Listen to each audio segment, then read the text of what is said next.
আচ্ছা, এবার আমরা দেখব লগের সাহায্যে প্লট করলে কী হয়। আমরা কি দেখেছিলাম, ভি সমানুপাতিক টি, ভি সমান কে টি।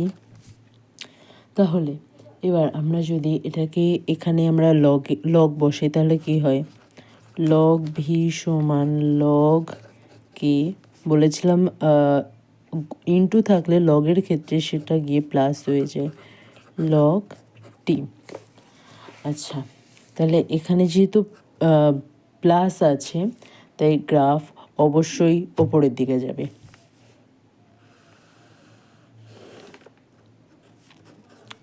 লগ টি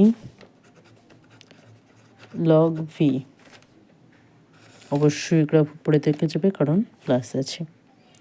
আর এটা হচ্ছে log k. Slope SLOP slope 1। এবার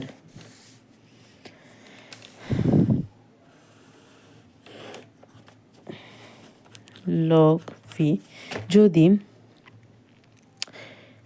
এই যে এখানে এরপরে যদি, আচ্ছা আবার করি, ভি সমানুপাতিক টি জানি, ভি সমান কে টি জানি, এটাকে যদি এবার এ পাশে আসে নিই, V by K by T সমান কে। এবার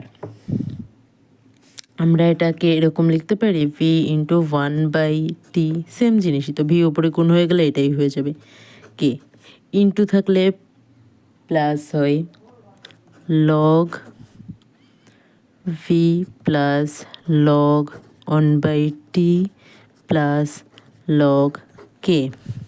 এটাকে আমরা সমান সমান এর পাশে আনতে পারি, লগ ভি সমান log k minus log 1/t। এবার আমরা এটার গ্রাফ আঁকাবো, যেহেতু এখানে মাইনাস আছে তাই গ্রাফ অবশ্যই নিচের দিকে যাবে। তো লগ 1/t গ্রাফ অবশ্যই নিচের দিকে যাবে, স্লোপ সমান -1।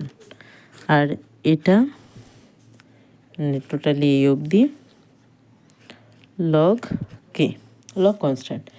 এবার আরেকটা গ্রাফ আছে যেটা ভি এর টেম্পারেচারের সাহায্যে, কিন্তু আমি বলেছিলাম বড় হাতের টি মানে কেলভিন, কিন্তু এখানে হবে ডিগ্রি সেলসিয়াসের টেম্পারেচারে। যদি ধরলাম এরকম আছে ফি, এদিকে টি ডিগ্রি সেলসিয়াস ধরলাম, এখানে যে কোনো মান বসতে পারে, ইনফিনিটিও বসতে পারে। তো এটার গ্রাফটা হয় এরকম, ঠিক এখান থেকে এদিকে যায়। এবার এটাকে পেছনের দিকে টানলে কোন দিকে আসবে, এদিকে এরকম করে আসবে। তো এটাকে যদি আমরা এদিকে টেনে লম্বা করে দিই, এই যে পয়েন্টটা যেখানে থেকে গ্রাফটা শুরু হয়েছে বলে মনে হয়, এটাকে বলে অ্যাবসলিউট জিরো টেম্পারেচার, মানে 0 কেলভিন। এটাকে কি বলে, অ্যাবসলিউট জিরো টেম্পারেচার, মানে 0 কেলভিন। 0 কেলভিন অর্থ কি, অর্থ হচ্ছে -273.15 ডিগ্রি টেম্পারেচার।